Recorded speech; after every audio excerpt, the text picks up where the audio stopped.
Hello, mental health enthusiasts. I'm Tony, and this is another episode of Ultimate Potential, a mental health podcast.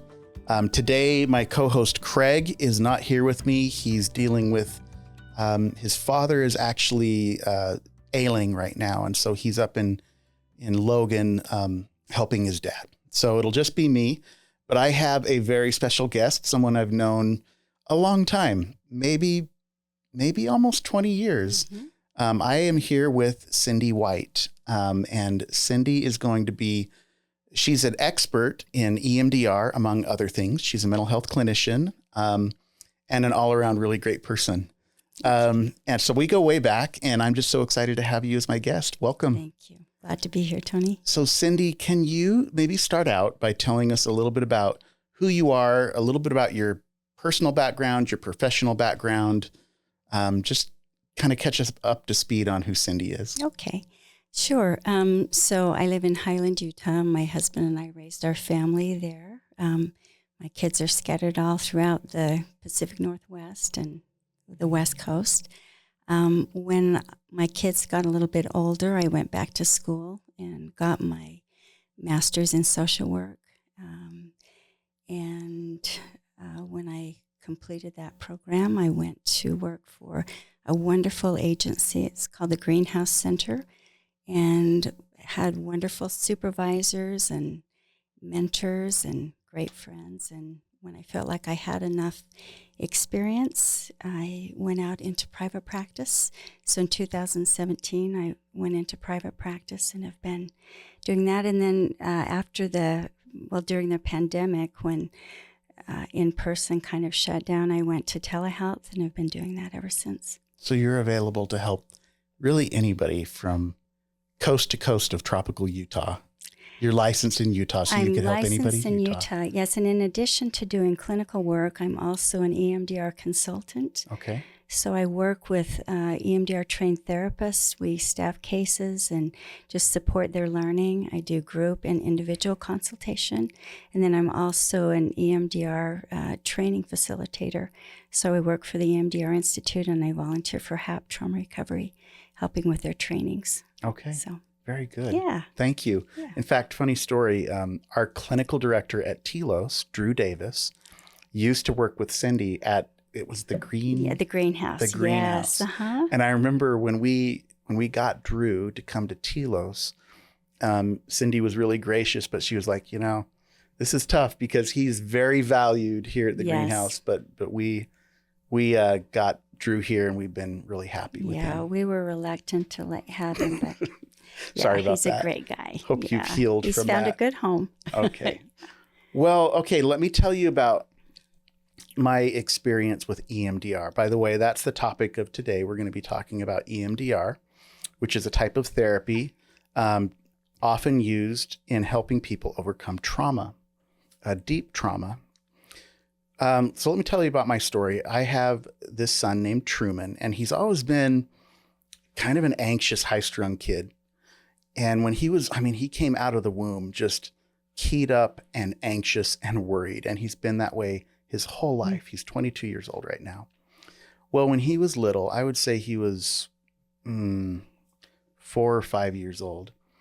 He was out playing in front of our house, and the neighbor's dog was out, and the ice cream truck came by. And so all the kids came running over to this ice cream truck, which stopped kind of in front of the neighbor's house. And I think all the commotion got this dog really upset, right, and nervous. So Truman goes over there, of course, running to the ice cream truck, and this dog comes up to him, and it's almost like it's going to smell his face, like touch nose to nose. And Truman had always been friendly with this dog. Well, this dog bites Truman in the face and it ripped up his lip and his nose, and he had to go and have surgery on his face. And of course, he's little, right? So he went from being this nervous little guy who loved dogs to being this really, really nervous little guy who was absolutely terrified of dogs. And, whereas maybe one of my other kids would have had that traumatic experience and eventually kind of worked through it and overcome their fear, with Truman, that fear of dogs just got deeper and deeper and deeper. Well, it got really bad. We moved to a new home, and I remember I knew I had to do something when we went out trick-or-treating. And here he is, this little kid, right? Like the best day of the year. You go out and get candy. And he was terrified to go up to doors to trick-or-treat, because what if there's a dog behind the door? So he didn't trick-or-treat that year. And no matter what I did, no matter what I said, trying to cheerlead him through it, trying to talk through, like, you know, the rationality of that was just a one-time thing. It's likely not ever going to happen again. You're safe.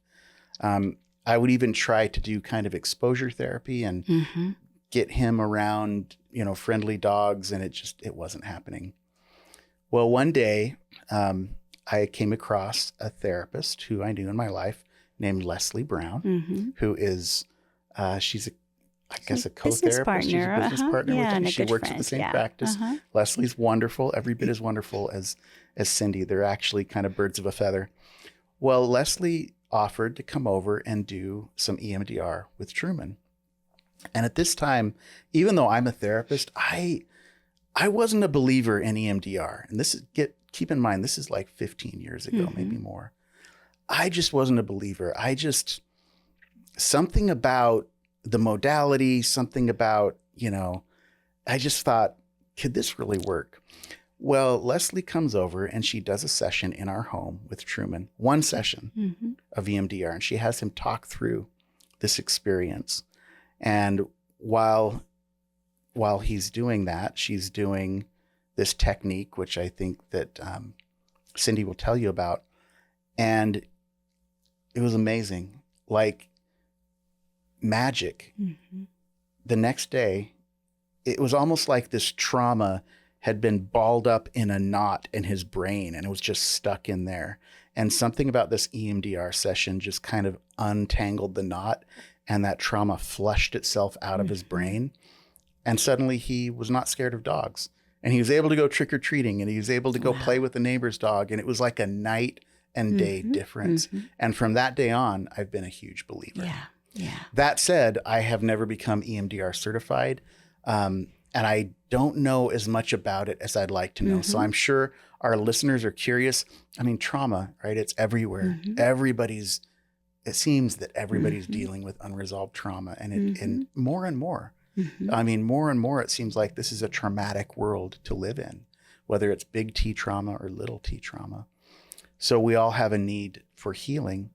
So with that said, can you explain, Cindy, a little bit about what is EMDR? Like, what does it stand for, and what is the theory behind it, and what do you do to get help with EMDR? Yeah, I'd love to. I love to talk about EMDR. So thank you for asking.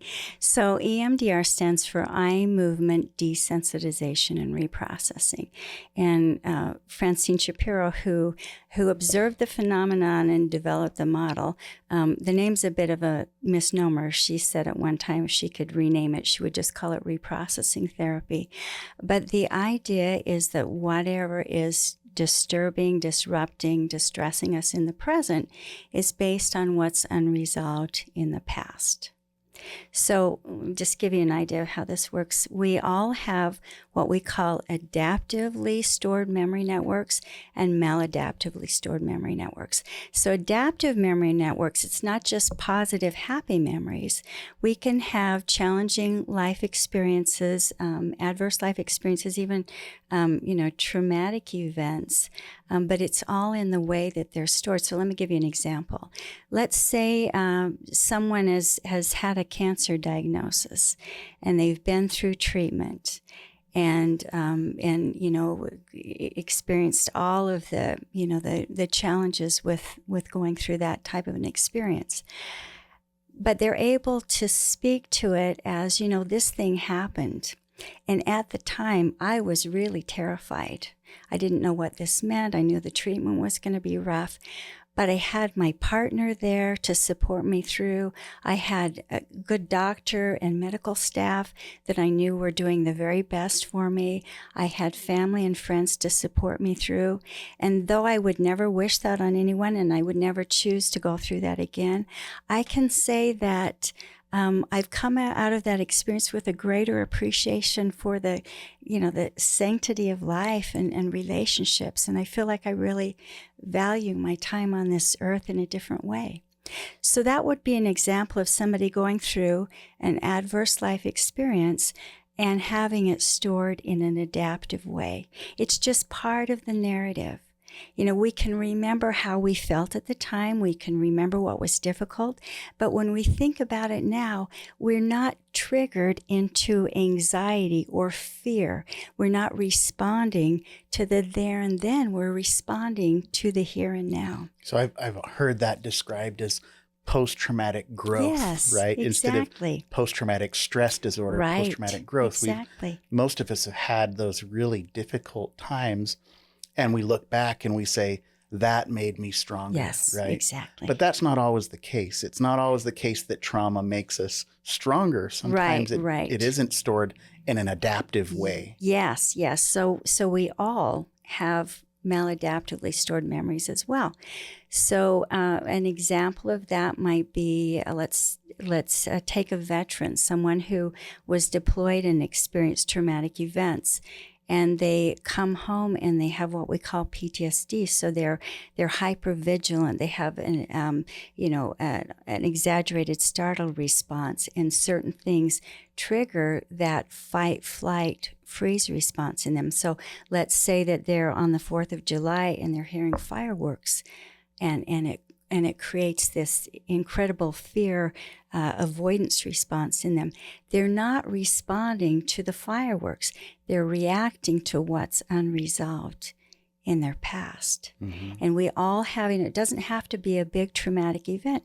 It can be a small adverse life experience that really lays the foundation for the way that we see ourselves in the world. Would it be okay if I shared an example? Yeah, please. That I think really illustrates this? So this is my own experience. So when I was in graduate school, the beginning of every new semester, I was in a state of panic. And it wasn't just, that first of the school year, a little bit nervous. It was full-blown anxiety. I wasn't sleeping. I had a stomach ache. I'd go to school, I'd go to class, walk into class, and I just felt such incredible anxiety. And my belief about myself is, this is the semester I'm going to fail. I'm going to flunk out. And I'd walk into class and I'd look around me at my classmates and I think, everyone in this room is smarter than me. Mm-hmm. I'm the dumbest person here. Mm-hmm. And my family would see this anxiety. I wasn't able to eat. I wasn't sleeping well. And it would last for about 2 or 3 weeks. And then finally my system would settle down and I'd calm down and I'd be able to manage. But those first 2 or 3 weeks were rough. And my family just came to expect it. And they would say, Mom, my husband would say, you're okay. You go through this every semester and you find out you're just fine. It didn't matter because it felt true for me. It felt like the truth. So anyway, about midway through my master's program, I decided to get trained in EMDR. So I went to part 1 of the EMDR basic training. And I remember sitting out in the parking lot, ready to go in, and that panic came up for me. It was just, I'm sitting there in my car, gripping the steering wheel, thinking, what on earth am I doing here? I don't belong here. I'm too stupid. Everybody is going to know what's going on but me. I'm going to fail. And it was everything I could do to get my body into that training.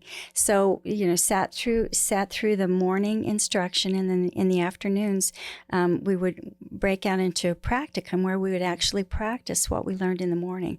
So we were divided into groups of 3. So we got to be the client, the therapist, and the observer. And so they asked us, find an issue that's real for you that you'd like to work on, you'd like to feel better on. We want you to work on a real issue. And I thought, okay, my issue is how I feel about being in this training, that anxiety.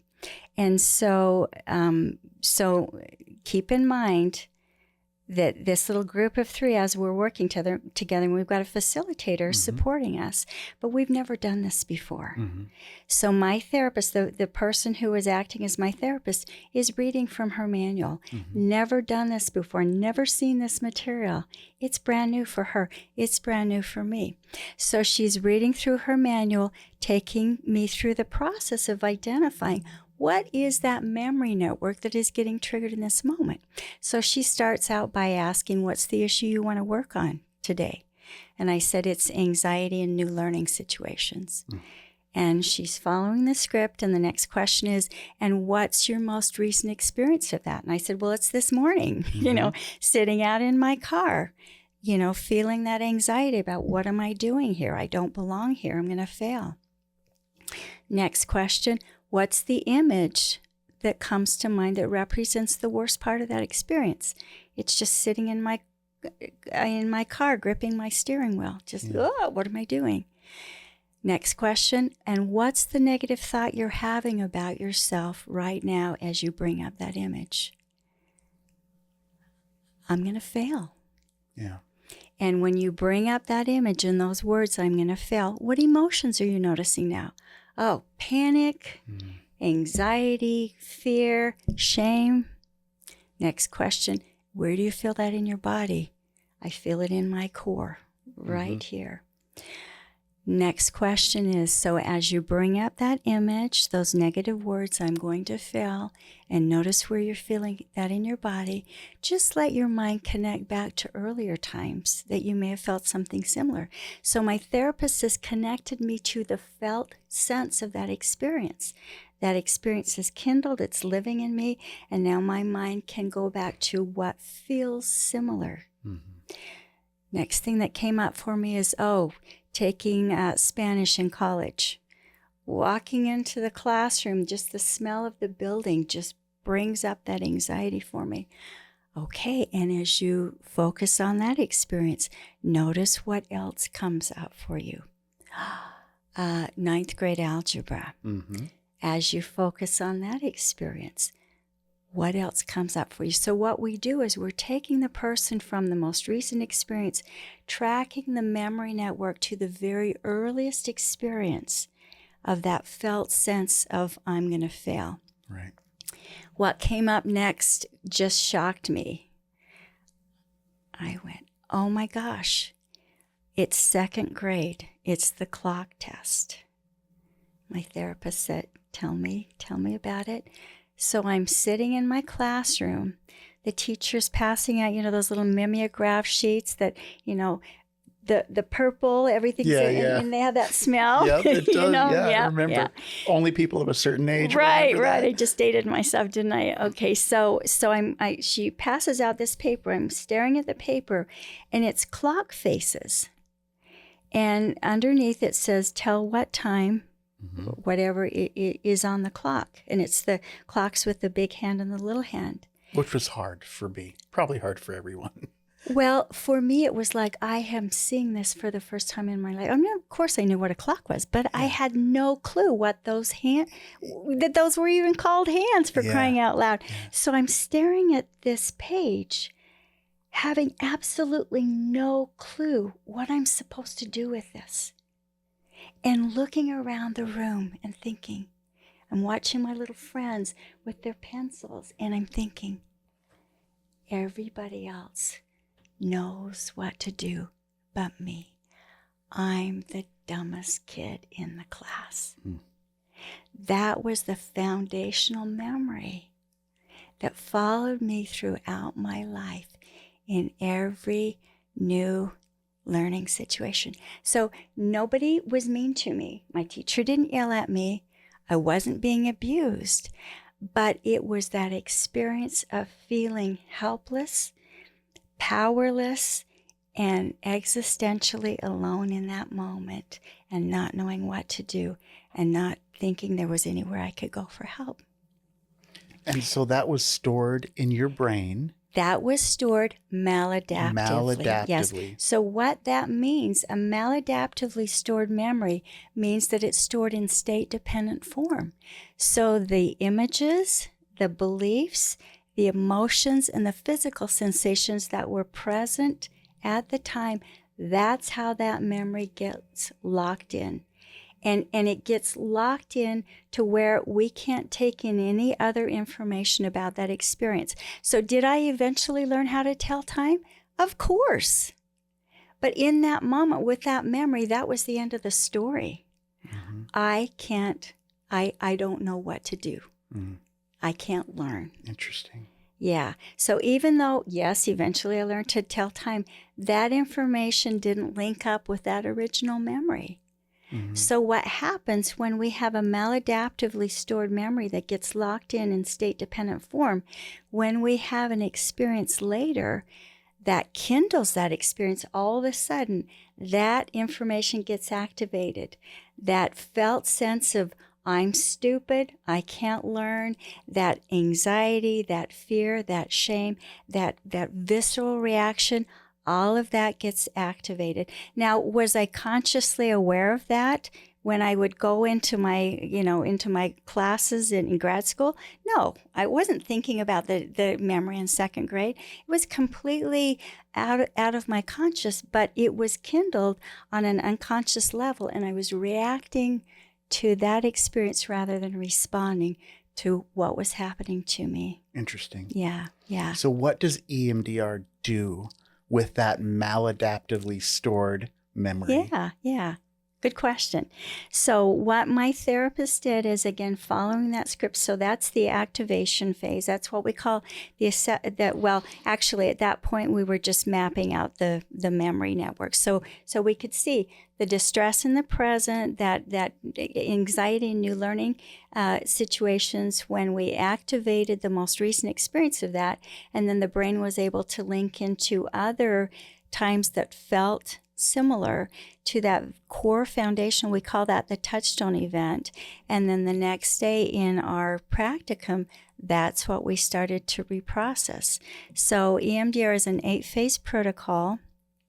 And so in what we call the reprocessing phases, we activate the memory so that my therapist asked me that same series of questions. Mm-hmm. In addition to that, she asked me, when she asked me what's the negative belief you're having about yourself, the next question in the assessment phase is, what would you prefer to believe about yourself instead? That I'm competent. Mm-hmm. And then we measure how true does that belief feel right now with the memory. So when you bring up the memory of second grade clock test, how true do the words I'm competent feel mm-hmm. to you right now? It's not a thinking. It's not how true do you think they should be. How true do they feel? And at that point, when I hadn't reprocessed it, it didn't feel true at all. It was maybe a 2. And then, and as you bring to mind the memory and the negative belief, I'm going to fail. What emotions are you noticing? And then the next question is, how much distress are you noticing in your body? Between 0 and 10, we measure the distress. It was about a 7 or an 8. Where do you feel it in your body? And now I'm primed. That memory is front and center, and I am feeling You've reactivated mind, heart, and body. I'm right there with it.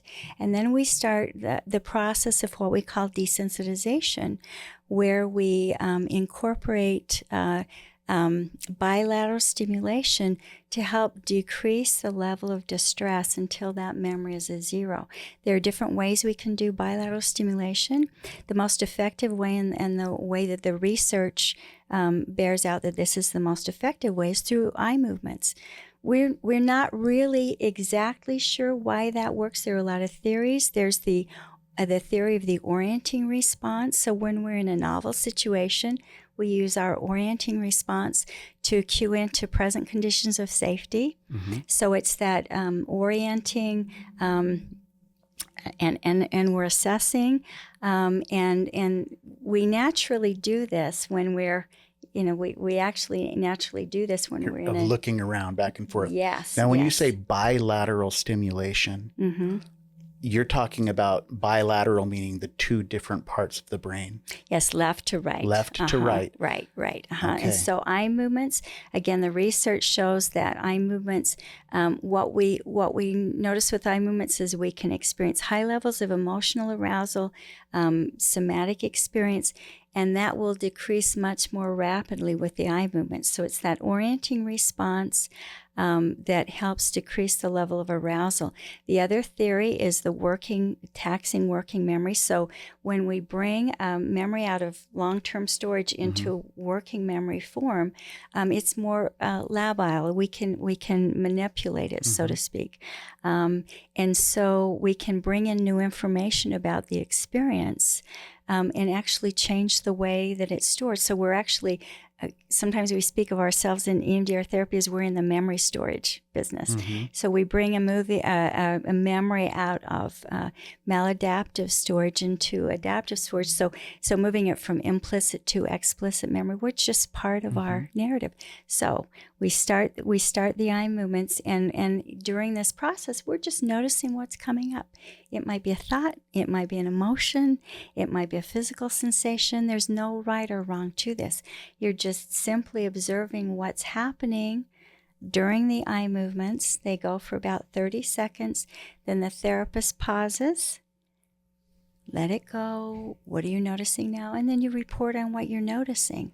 It might be, I'm noticing that I'm feeling some tightness in my chest. Go with that. We do another set of eye movements. Now, eye movements, that's not the only form of bilateral stimulation we use. Some of you who may have done EMDR therapy, your therapist may have had you tap on yourself or may have tapped on you. Sometimes we can use auditory. We always want to start with the eye movements. So when you say bilateral, so if I were to tap you on your right knee, that would stimulate the left side of your brain? Yeah. Like, is that because when you're tapping on these alternating sides of your body, or the eye movement, right. you're activating one part of your eye, then the other eye, back and forth. Right, yeah. And what is the theory there? Yeah, so again, it's that it's the bilateral stimulation. There's a theory that it mimics REM sleep. Okay. Where our eyes are moving back and forth rapidly, and it's our brain trying to process through information from the day. Again, it's the idea of the orienting response. We're orienting to present conditions of safety, kind of that dual awareness. Where am I right now in this moment as I'm remembering a time when I wasn't safe, but it's within the context of the safety of this present moment that eye movement kind of can help with that orienting response. And then again, that, I think I didn't finish talking about this. So taxing working memory, we're giving the brain so much to attend to. Image, belief, emotion, physical sensation, all of that. And now we also want you to move your eyes. So we're really taxing working memory. Yeah. So what's not adaptive for the system, what the system no longer needs to hold on to, gets metabolized. So all of that distress that the brain is holding on to gets metabolized, so that when we've completed that desensitization phase, the way we know it's complete is we bring up the memory. The therapist said, how much distress are you noticing? And it's zero. The body is calm. So let me tell you the way I think of this, and tell me if I'm crazy or not. I've always thought of EMDR as, in really, really simplistic terms, like explaining this in a way that, a little child could see, could understand. Imagine a drain that's clogged, right? And that's that trauma, that dog attack, right? That's this clog in the drain. And you're trying to get past it, but you can't. It's just something is clogging it up. By going through this EMDR 8-phase process, right? Repeatedly through this therapy, through bringing yourself back to that memory, by tracing it back to, what did you call it? The touchstone, like kind of that root that cause, foundational, right? yeah. By doing the desensitization, by doing the bilateral stimulation, whether that's eye movement or the tapping, and there's different ways to do that. Think of like the plunger kind of plunging that movement, and it loosens up that clog, that trauma, and then all of a sudden flush. That's a great metaphor. It's gone. You're able to actually process through. Right. And things can begin to flow through as they should. Absolutely. That's a great metaphor. Okay. That's the way I've always thought of it. And unclog the drain. Right. So this is really profound. This is, I think, has become or is becoming state of the art and best practice. What kind of research, or is there a body of research behind this? Absolutely. Can I back up just a little bit? Yeah, please. Don't let me hurry you. We'll get to that. So there's the desensitization portion where we're getting rid of all of the stored emotion and somatic experience. And also we want that negative belief to shift. So the next phase is installing the positive belief. That's the reprogramming, right? You got to put something and new in we there. call that the installation phase. So as you bring to mind the memory as you're currently experiencing it, do the words, I'm competent, still fit? Or is there another belief that fits even better? Yeah, that still fits. So how true does that belief feel right now as you bring to mind the memory from 1 to 7? And then we install that positive belief until it's a 7. And then the last piece of the reprocessing phase is we bring up the memory, hold it together with the positive belief, and do a body scan, because we want to make sure that what we know in our mind matches what we know in our heart and how our body is responding.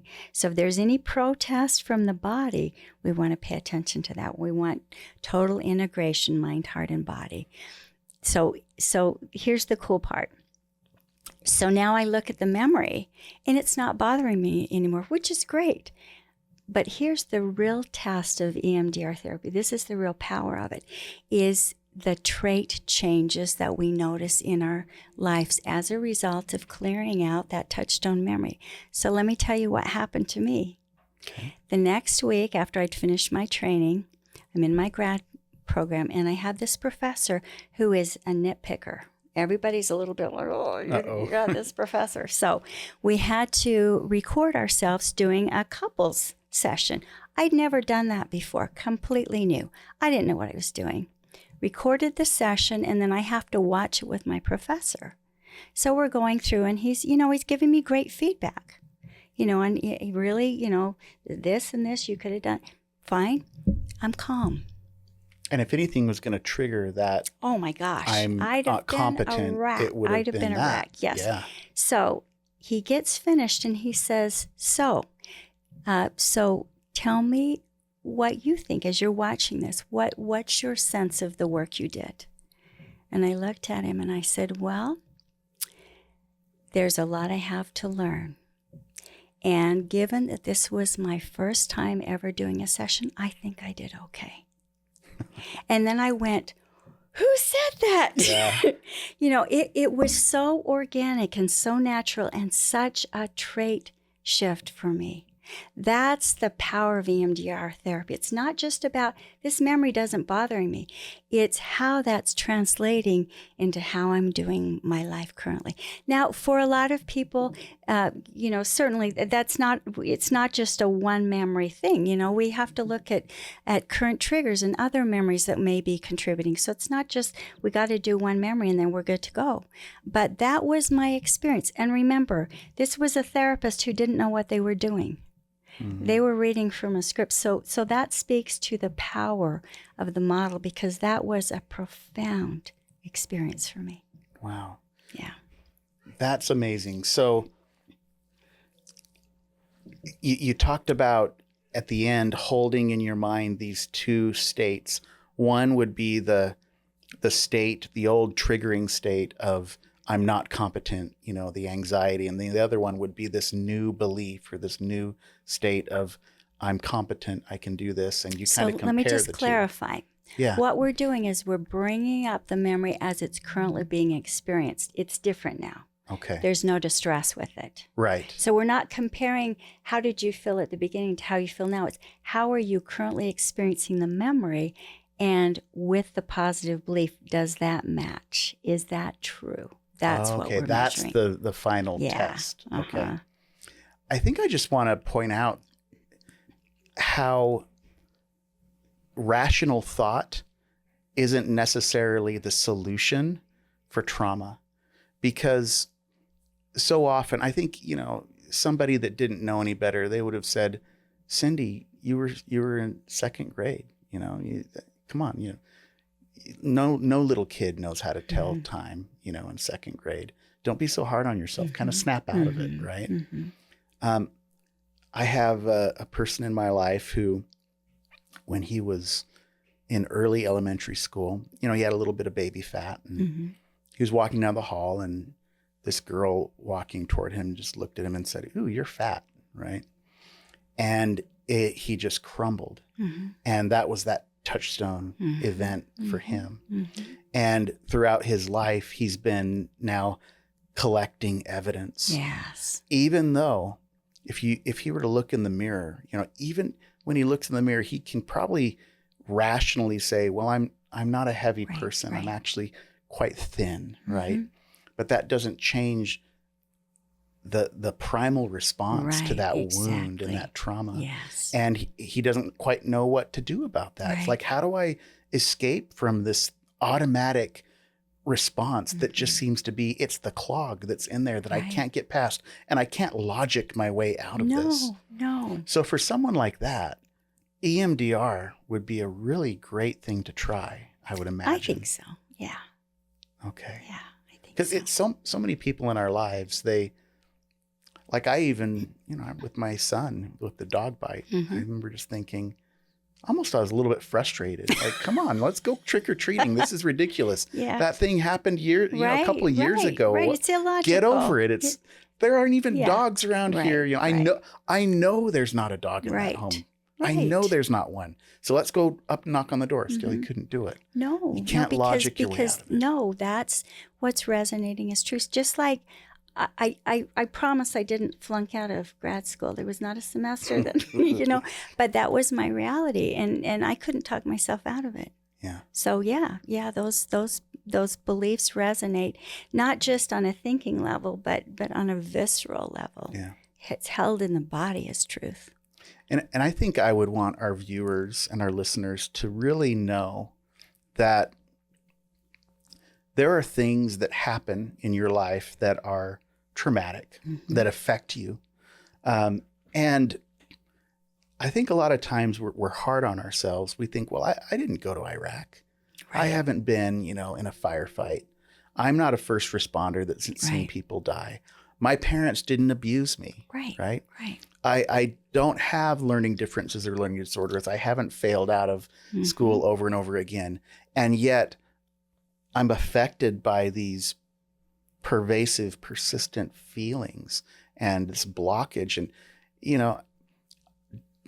it doesn't have to be textbook trauma, what you think of as a traumatizing event. That's right. Oh, I was in a plane crash. Yeah. There are these things that happen in our lives that wound us. And it's kind of like death from 1,000 cuts sometimes, right? Right, exactly. It's those, and people will say, this is so stupid. It was a long time ago. It's not that big a deal. Yes, that's what you're thinking, brain. But we always, we're always going back to the body. This is very somatic. So what are you noticing in your body when you bring that up? Yeah. It doesn't feel good. So that lets us know how that memory is stored. And you're absolutely right. It's not the magnitude of the event. It's how that experience was stored and the meaning we've attached to it. And we can have these non-life-threatening events that trigger us into that fight, flight, immobilization response, that survival response. And when we're in that survival mode, whether or not, there was nothing threatening to me in that clog test, but my system was activated into fight, flight, freeze mode. And when we're in that mode, the prefrontal cortex goes offline. We take in the information and store it maladaptively. Mhm. Yeah, I mean, that's just the process. I was working with a parent who had a child who had similar issues to what you were describing. Mm-hmm. They didn't feel like they were competent in learning situations. And in fact, they developed a real aversion to school, and that had kind of cascaded into a lot of different other Mm-hmm. issues, right? About self-esteem and self-worth. And I remember this parent was saying, hey, I'm a refugee, and my childhood, I saw desolation and death, and it just made me stronger. Why is it that my kid, his first grade teacher looks at him cockeyed, and all of a sudden he's wounded, and now, well, like, he's this fragile guy going through life that can't do anything? Like, how come I emerged from such horrific things all the stronger for it? Mm-hmm. And yet he had these little things happen to him, and now he's kind of immobilized, right? Mm-hmm. And this parent would, share this with their child. And again, it goes back to, it's not the magnitude of the trauma, it's about how it's stored. Mm-hmm. And the meaning we attach to our experiences. That's powerful. Yeah. So are you ready to talk about research? Oh, yeah. I think maybe there's people out there that are like, well, yeah, but is there research behind it? Yeah, right? Yeah, sure. That's an important question. That's a valid question. Yes, there is a wealth of research. There are over 50 randomized clinical studies. Bessel van der Kolk did a research study in 2007 comparing Prozac to EMDR therapy, and was able to determine that when people stopped taking Prozac, often the symptoms returned. With EMDR therapy, that was much less likely. There have been studies on EMDR with children, EMDR with addictions, with OCD. I mean, I could give you a whole list of areas that have been researched on the effectiveness of EMDR. One study I think that's particularly interesting, they were working with groups of children in the Middle East, and I think this is pretty relevant to what's going on right now, who were in very unsafe conditions. And the thinking was, well, we can do this work on what they've experienced, but we got to send them back into those unsafe conditions. Is it going to make a difference? What the research showed is that when they were able to reprocess these traumatic events with these children, even though they had to go back into unsafe situations and experience other times of being unsafe, they were much more resilient. The symptoms were less, and they were much less likely to experience PTSD. So there's a wealth of research out there. Yes. Wow. So you had mentioned that this is used in addiction treatment. It's used with OCD.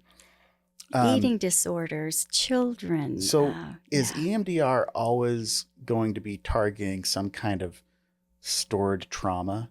Or can it be used for an issue that you think, well, I don't know that I really have any, touchstone events around that issue? Or is EMDR going to help you find those?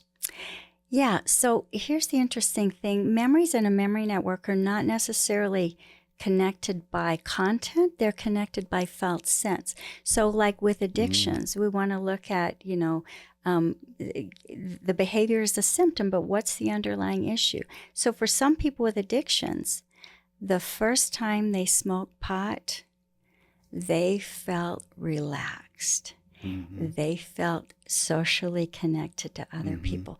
So it could be that the behavior got linked into false positive affect. There was an attachment need that hadn't been met in any other way. Okay, yeah. So we got to look at what's driving the behavior, and then, what's in the memory network. So once we've addressed that false positive connection, with like when I smoke pot, I'm the coolest guy in the room. Suddenly I feel the way I've always wanted to feel. Right. But then we want to look at that feeling of not belonging, and that's the issue that we want to look at. So, it's not as simple as I may have made it sound in my weekend one training. And the beauty of EMDR therapy is there are advanced specialty training for any population that you want to work with. So one of the questions you sent me is EMDR, I can't remember what the question was, something, are there certain situations where you wouldn't want to use it? Yeah. My answer to that would be there are certain populations or presentations where you would want to get advanced specialty training so you really knew how to work with the issue. Okay. Yeah. Okay. So it's not that somebody trained in general EMDR isn't necessarily going to have the depth of knowledge to drill down with certain specific issues. Yeah. If you work with addictions, you're going to want to get advanced specialty training because that's, that's a very unique population with a unique set of concerns, and you want to know how to deal with that. There's usually dissociation with addictions, and so you're really going to want to know best practice for that particular population. So for someone who's hearing this and thinking, I need this, how do they go about finding a therapist? Great question. So there's actually a website. It's called emdria.org, EMDRIA.org. So when you go into the website, there's a section called Find a Therapist. So you can put in your geographical location, and it will bring up a listing of all of the EMDR trained therapists in your area who are members of EMDRIA. That's the professional organization. Okay. And within that, you'll also see their specialties listed. Oh, so so this person works okay. with children. This person works with grief. This person, so you'll see their specialties. The other thing that you can look for is whether or not a therapist has gone on to become EMDR certified. So there's basic training. You're not certified.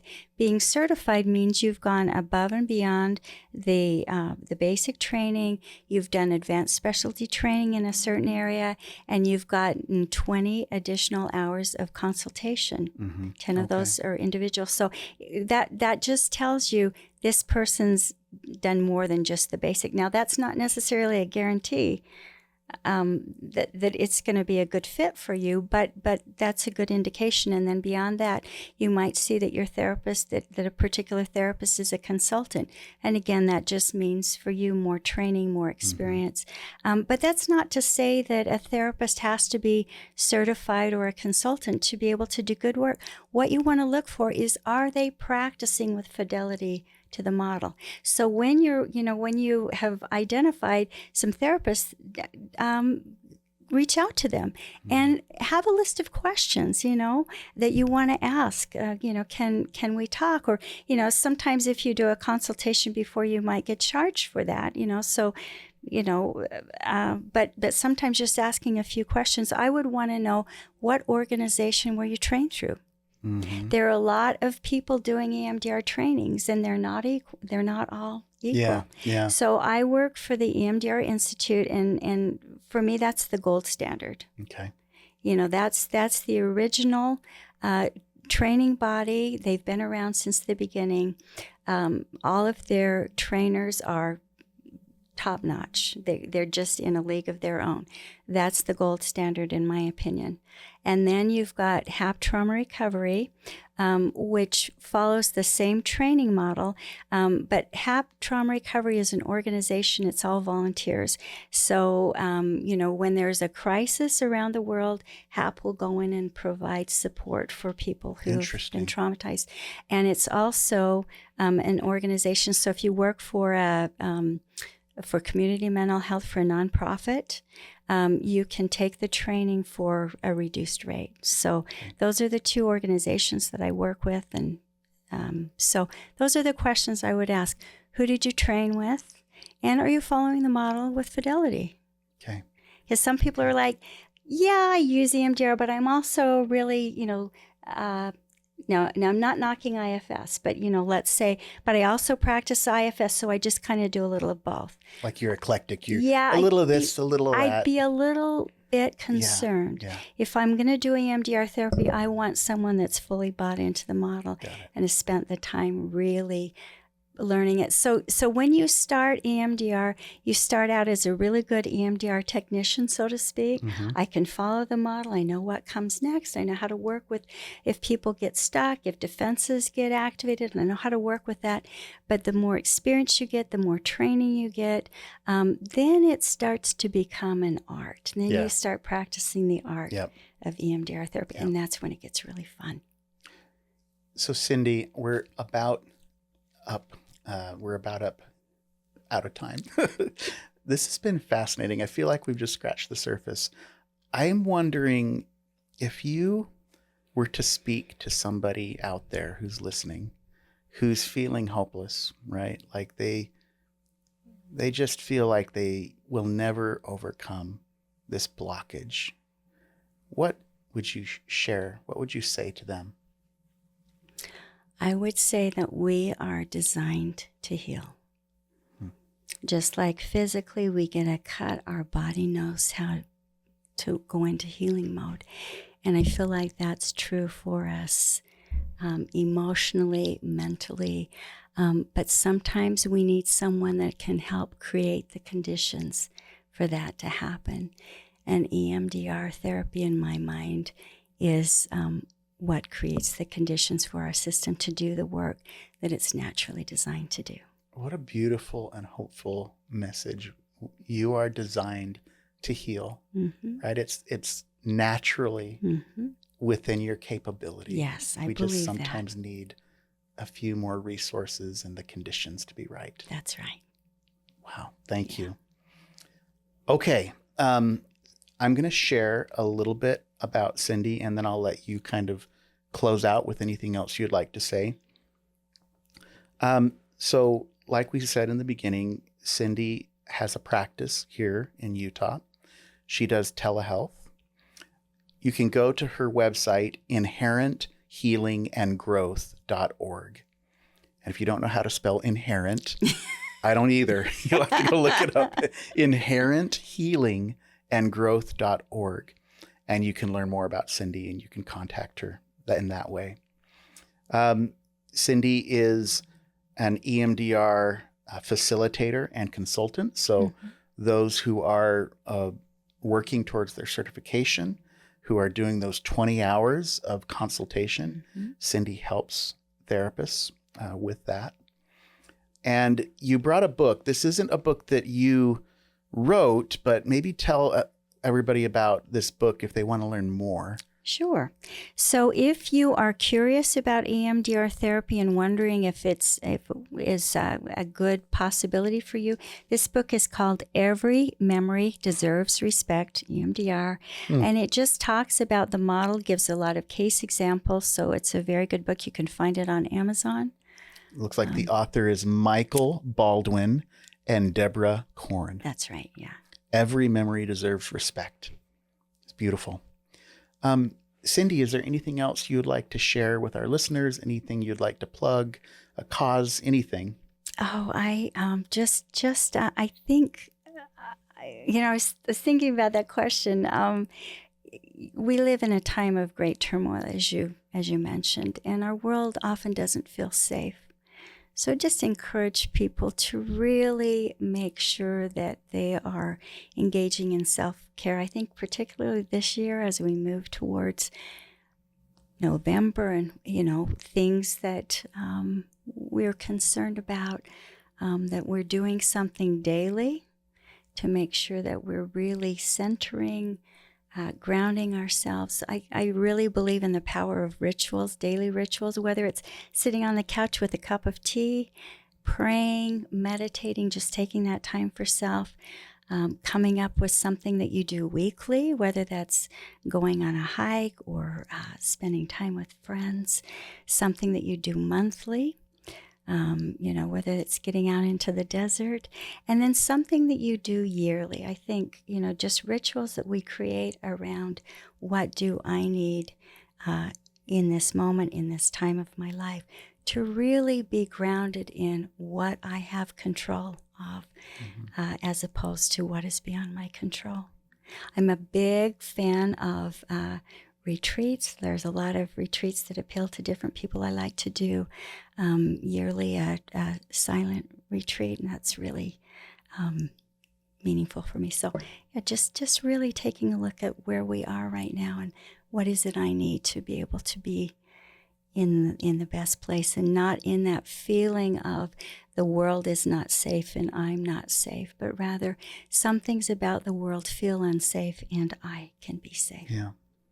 My children, they often talk about, I have young adult children, and they often talk about maybe not wanting to have children of their own because the world feels so unsafe, and whether it's global warming or whether it's the economy or what have you, they're reluctant, right, to want to bring Makes sense. new life into this world. And I always have to tell them, this world is full of beauty and full of goodness, and the good and the pure and the kindness far outweighs the bad and the evil. Now, sometimes it doesn't look that way, especially in the media saturated world that we live in. It doesn't look that way and it doesn't feel that way, but it's true. There's so much goodness out there. And I love what you said about rituals and about mindfulness and taking that time to kind of connect with the things that you need and recenter. Yes, and unplugging from media on a weekly basis, fasting from media can be a powerful regenerative tool. So, well, again, thank you so much for being here. This has been a delight. Thank you. And I just wish you the very best as you continue on with the great work that you're doing, helping people reclaim their happiness and heal. Mental health enthusiasts, thank you for joining us. And until next time, remember, mental health matters.